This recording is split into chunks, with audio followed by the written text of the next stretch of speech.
बिस्मिल्लाहिर्रहमानिर्रहीम, अस्सलाम वालेकुम।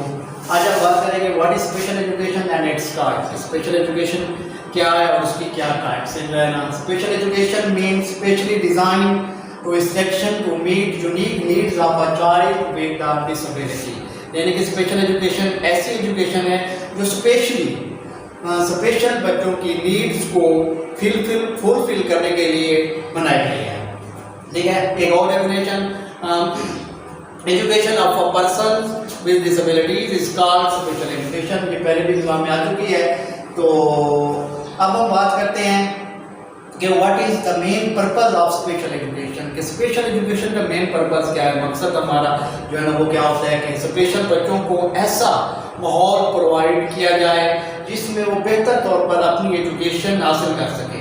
फॉर एग्जाम्पल जैसे जो है ना कोई हेयरिंग इम्पेयर्ड बच्चा है, तो जब वो किसी हेयरिंग इम्पेयर्ड इदारे में जाता है, मुतासरा समात इदारे में जाता है, तो वहाँ जाकर क्लिनिक होनी चाहिए, साइकोलॉजिकल रूम होना चाहिए, स्पीच थेरेपी रूम होना चाहिए, ताकि वो बेसिक जितनी भी चीज़ें हैं तो वो उसको मिले, ताकि उसकी हेयरिंग असेसमेंट प्रॉपर तौर पर हो सके। अगर कोई साइकिल प्रॉब्लम है तो वो साइकोलॉजिस्ट उसको असेस करे। अगर स्पीच थेरेपी का कोई प्रॉब्लम है तो वो फिर जो है ना स्पीच थेरेपिस्ट जो है ना उसको चेक करे और फिर तमाम एविडेंस क्लासरूम में भी प्रोवाइड होने चाहिए ताकि बेहतर तौर पर वो तालीम हासिल कर सके। ठीक है, तो ये हमारा मेन मकसद स्पेशल एजुकेशन का जो है ना होता है। अब हम बात करते हैं types of special education. Special education की टाइप्स वैसे तो बहुत ज़्यादा है, लेकिन हम मेजर 4 टाइप्स की बात करेंगे कि जिनमें सबसे पहले HI hearing impairment, VI visual impairment, MRC mentally retarded children और PIC फिजिकल हैंडीकैप चिल्ड्रन रहेगा। तो ये 4 मेजर टाइप्स हैं। अब 1 by 1 हम इनको डिस्कस करेंगे कि HI क्या है। Hearing impairment, hearing loss also called hearing impairment is partially or completely inability to hear रहना। तो हेयरिंग तो ऐसे बच्चे जिनको कम सुनाई दे या बिल्कुल सुनाई ना दे वो हेयरिंग इम्पेयरमेंट कहलाते हैं। हेयरिंग लॉस जो है ना एक कान में भी हो सकता है, दोनों में भी हो सकता है। अगर एक कान में हो तो उसको यूनिलेटरल हेयरिंग लॉस कहते हैं, अगर दोनों में हो तो उसको बाइलेटरल हेयरिंग लॉस कहते हैं। और हेयरिंग लॉस टेम्परेरी भी हो सकता है और परमानेंट भी हो सकता है। अब हम इसकी क्लासिफिकेशन की अगर बात करें तो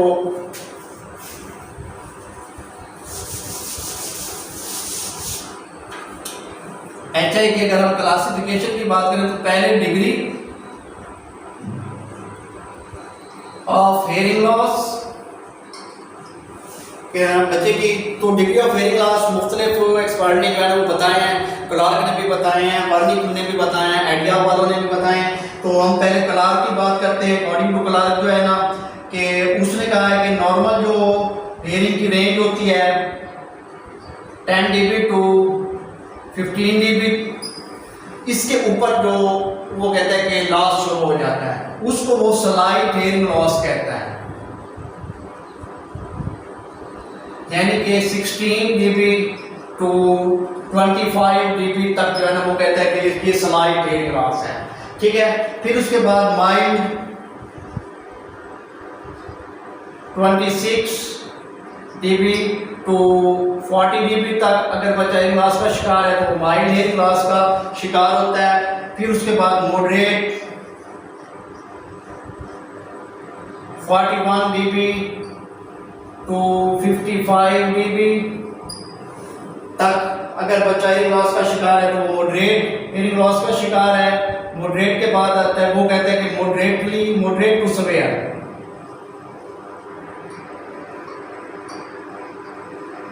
ये आता है 56 dB टू 70 dB। अगर यहाँ तक बच्चा हेयरिंग लॉस का शिकार है तो वो कहता है मॉडरेट टू सेवियर, यानी दरमियाने से शदीद हेयरिंग लॉस का शिकार होता है। और फिर उसके बाद सेवियर 71 dB से 90 dB तक अगर बच्चा हेयरिंग लॉस का शिकार है तो वो सेवियर हेयरिंग लॉस का शिकार होता है। और उसके बाद परफॉर्म जो है ना वो 90 dB प्लस होता है। ठीक है, तो ये क्लार्क कहता है, लेकिन आइडिया और वार्निंग कहते हैं कि नॉर्मल जो रेंज होती है वो 25 dB तक होती है, जहां तक टोटल नॉर्मल रेंज होती है। उसके बाद हेयरिंग लॉस स्टार्ट होता है, स्लाइट हेयरिंग लॉस नहीं होता।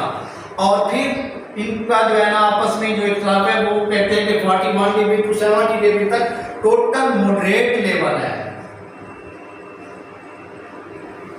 मॉडरेट लेवल होता है, जबकि मॉडरेट टू सेवियर या मॉडरेट ये नहीं है, टोटल मॉडरेट लेवल है। ये थोड़ा सा इनका आपस में डिफरेंस था।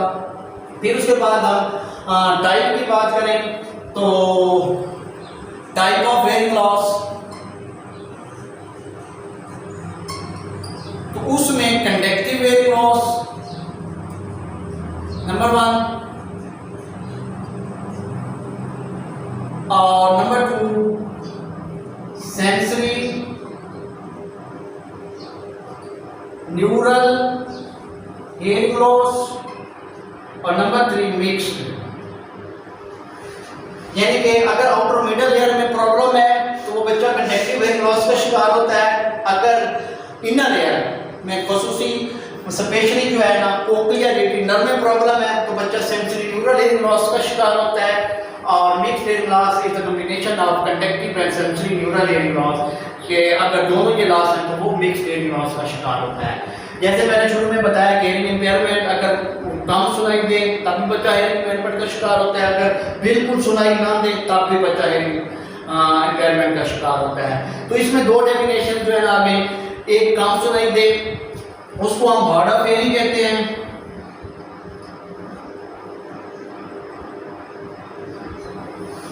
हार्ड ऑफ हेयरिंग बच्चे जो है ना जिनको कम सुनाई दे विदाउट हेयरिंग एड जो है ना, और इसकी जो रेंज होती है वो 20 dB टू 70 dB तक हार्ड ऑफ हेयरिंग का शिकार बच्चा होता है। और जिसको बिल्कुल सुनाई नहीं देता वो बच्चे जो है ना वो डेफनेस का शिकार होते हैं।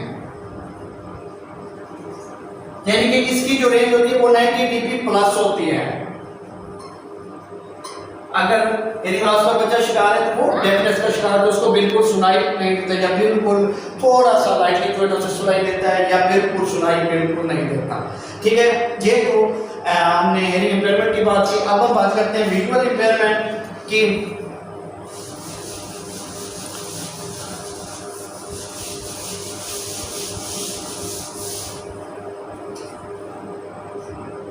विजुअल इम्पेयरमेंट ऐसे बच्चे जो है ना जिनको कम नजर आता है या बिल्कुल नजर नहीं आता, तो ऐसे बच्चों को हम विजुअल इम्पेयरमेंट कहते हैं जो है ना।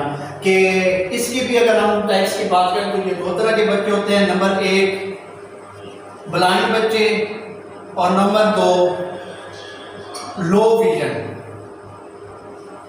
ब्लाइंड बच्चे ऐसे बच्चे होते हैं जिनको बिल्कुल कुछ भी नजर नहीं आता, और इनके लिए जो एजुकेशन का सिस्टम है वो ब्रेल सिस्टम होता है। यानी कि वो ब्रेल की मदद से दुनिया की कोई भी ज़बान है तो वो लिख भी सकते हैं और पढ़ भी सकते हैं टच के जरिए जो है ना। ब्रेल क्योंकि 6 डॉटेड के ऊपर मुश्तमिल होती है, उसमें आप हर ज़बान जो है ना वो लिख भी सकते हैं और पढ़ भी सकते हैं। ठीक है, उसके बाद लो विजन यानी कि ऐसे बच्चे जिनको थोड़ा बहुत नजर आता है, तो इनके लिए एजुकेशन के लिए ना वो बड़े प्रिंट में लिखा हुआ हो तो वो इजीली पढ़ सकते हैं, या फिर उस प्रिंट को वो ना अपनी आंख के बिल्कुल सामने करके जो है ना साफ करके वो पढ़ सकते हैं। तो इनके लिए मटेरियल जो होता है ना वो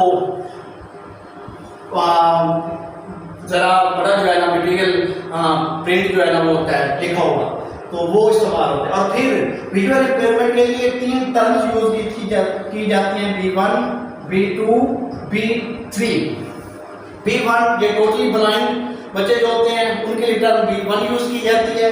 जो पार्शियली ब्लाइंड होते हैं जिनको साथ गल तक नजर आता है तो उनके लिए टर्म B2 यूज की जाती है। और B3 टर्म जो है ना ऐसे बच्चों के लिए जो पार्शियली साइडेड होते हैं जिनको तकरीबन 11 गल तक जो है ना वो नजर आता है और आसानी से वो एक जगह से दूसरी जगह मूव कर सकते हैं। ठीक है, तो अब हम बात करते हैं MRC की।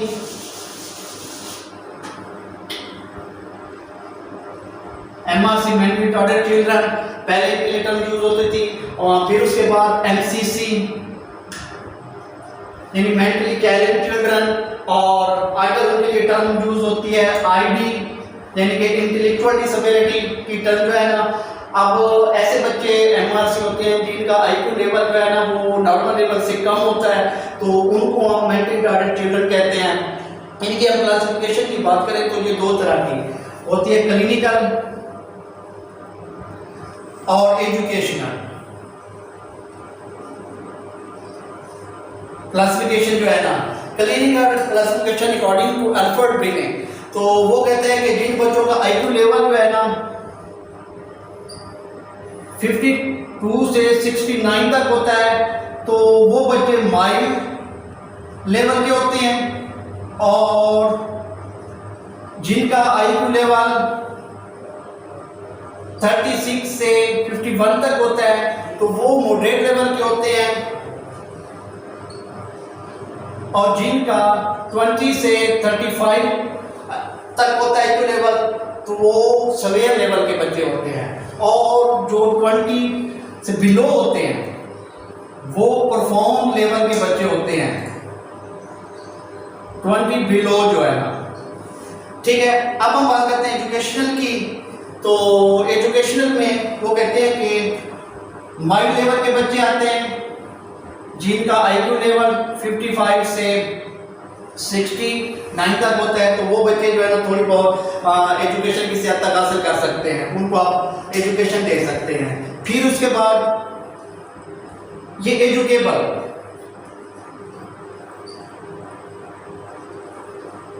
उसमें आते हैं, फिर उसके बाद ट्रेनेबल आते हैं। दूसरी जो है ना ट्रेनेबल में मॉडरेट टू सेवियर लेवल के बच्चे आते हैं, यानी कि इन बच्चों को आप जो है ना sir daily living skills, eating training जो है ना, उसके अलावा ड्रेसिंग, कम्युनिकेशन, तो इस तरह की आप उनको स्किल सिखा सकते हैं, बाकी ये एजुकेशन हासिल नहीं कर सकते। और लास्ट में कस्टोडाइल जो है ना बच्चे होते हैं वो परफॉर्म लेवल के होते हैं, जो बिस्तर पर होते हैं या बिल्कुल जिनको ट्रेनिंग भी नहीं दी जा सकती, तो वो इस लेवल के बच्चे जो है ना परफॉर्म लेवल के बच्चे होते हैं। ठीक है, तो उनके बाद फिर हम बात करते हैं पीएचसी।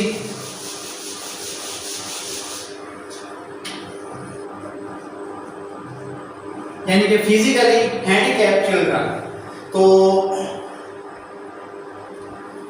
ये ऐसे बच्चे होते हैं जिस्मानी तौर पर कोई एक अज़ा या मुकम्मल तौर पर जिस्मानी तौर पर जो मजबूर होते हैं बच्चे, तो उनको आप फिजिकली हैंडीकैप चिल्ड्रन, या आजकल इनके लिए टर्म यूज होती है पीडी, फिजिकल डिसेबल चिल्ड्रन, हम उन बच्चों को कहते हैं। अगर इनकी हम बात करें तो इनके लिए दो टर्म यूज होती हैं, एक जो है ना ऑर्थोपेडिक इम्पेयरमेंट,